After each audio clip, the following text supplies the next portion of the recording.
እንደምናጨበጭብ ሳይሆን እስቲ ለከበረው ጌታ ከእንደገና እስቲ ክብር ይገባዋል። ሃሌሉያ ሃሌሉያ።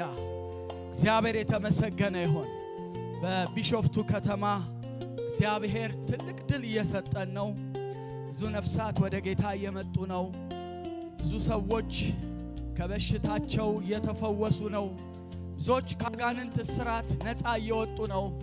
ምክንያቱም ኢየሱስ ክርስቶስ ትናንትናም ዛሬም እስከ ለዘላለም ያው ነው። አሁንም ይሰራል።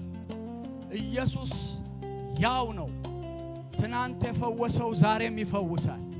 ትናንት ያዳነው ዛሬም ያድናል። የምናመልከው አምላክ የሞተ አይደለም።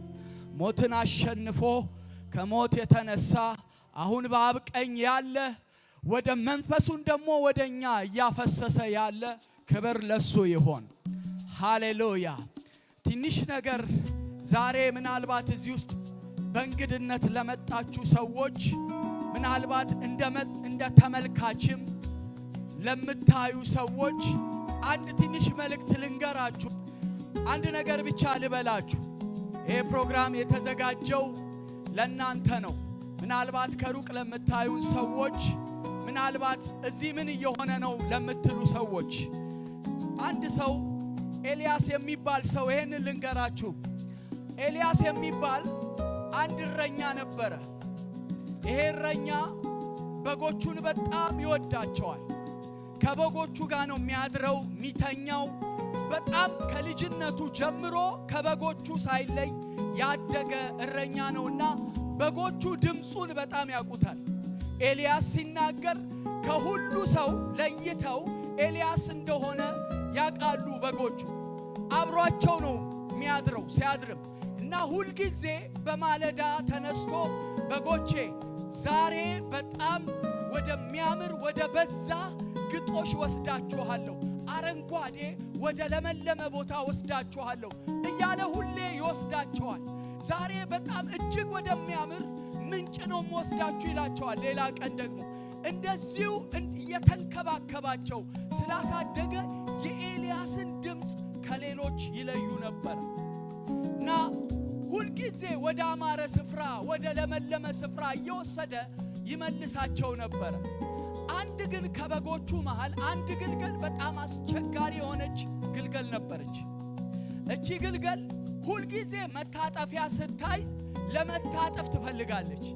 ከኤልያስ ውጪ ሌላ ዓለም ለማየት ትፈልጋለች። ኤልያስ ከሚያሳያት ውጪ ሌላው ምን ይመስላል፣ ሌላው ግጦሽ ምን ይመስላል እያለች ሁሌ መሄድ መለየት ትፈልጋለች። ኤልያስ ነው ብዙ ጊዜ የሚመልሳት እና መታጠፊያ ካገኘች ድንገት ኤልያስ ካላያት ትታጠፍና ትሄዳለች። እና አንድ ቀን እንደዚሁ ጠብቃ ኤልያስ በጎቹን ወደ በረት በሚመልስበት ሰዓት ታጥፋ ሄደች፣ ጠፋች። ሌሊቱን ሙሉ እየበላው አድራለሁ፣ እነዚህ ሞኝ በጎች ቤት ገብተው ይደሩ አለች።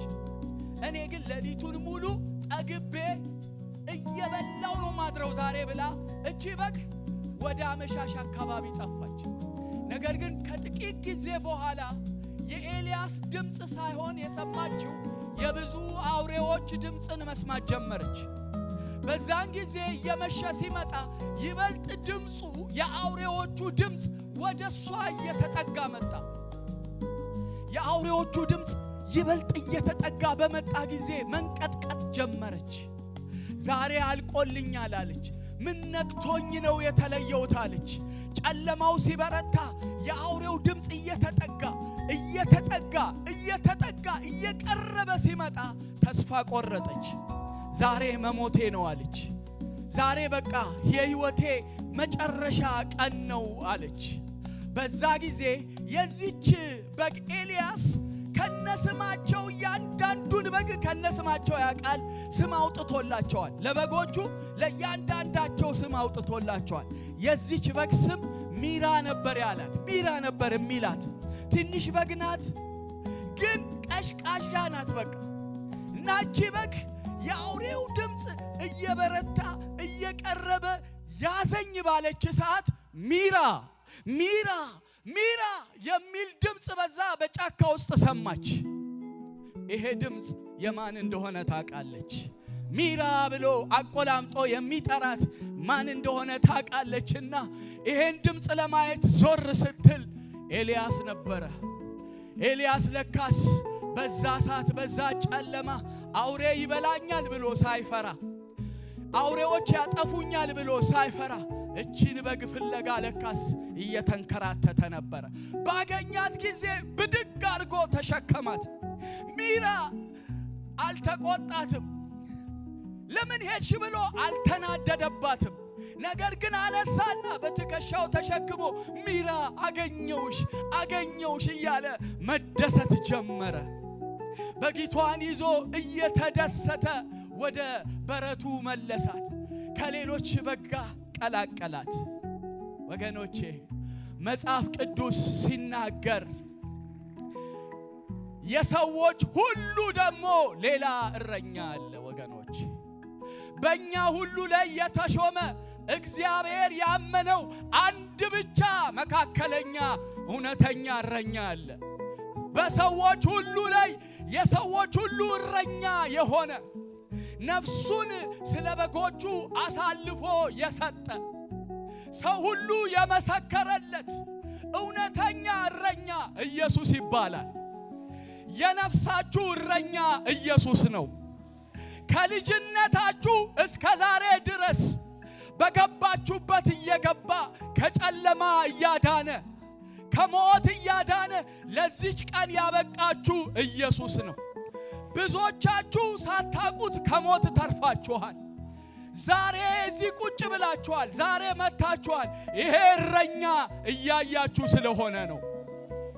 መጽሐፍ ቅዱስ ሲናገር በጎቼ ድምፄን ይሰማሉ አለ ይሄ እረኛ። ወገኖቼ ለዚህ እረኛ ከሰማይ ምስክርነት መጥቶለታል።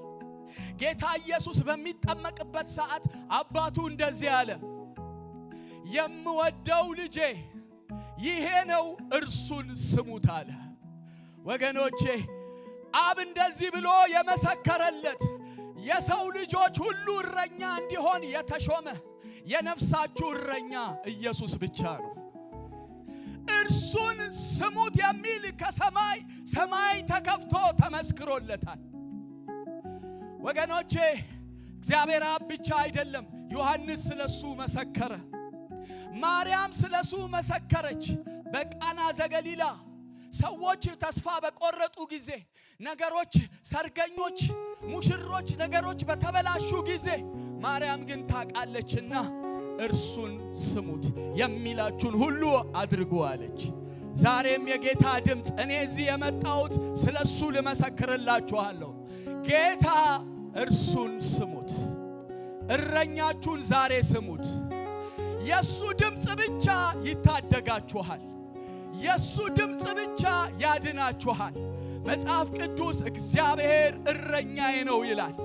ወገኖቼ የሕይወታችሁ እረኛ እንዲሆን ከፈለጋችሁ፣ በለመለመው መስክ እንዲመራችሁ ከፈለጋችሁ፣ ከድቅድቅ ጨለማ እንዲያወጣችሁ ከፈለጋችሁ፣ እርሱ ነፍሱን ስለናንተ የሚሰጥ ግድ የሚለው እውነተኛ እረኛ በሕይወቴ ላይ እፈልጋለሁ የሚል ሰው ካለ ዛሬ ቀኑ ነው። ይሄ በሕይወታችሁ ላይ ልትሾሙት።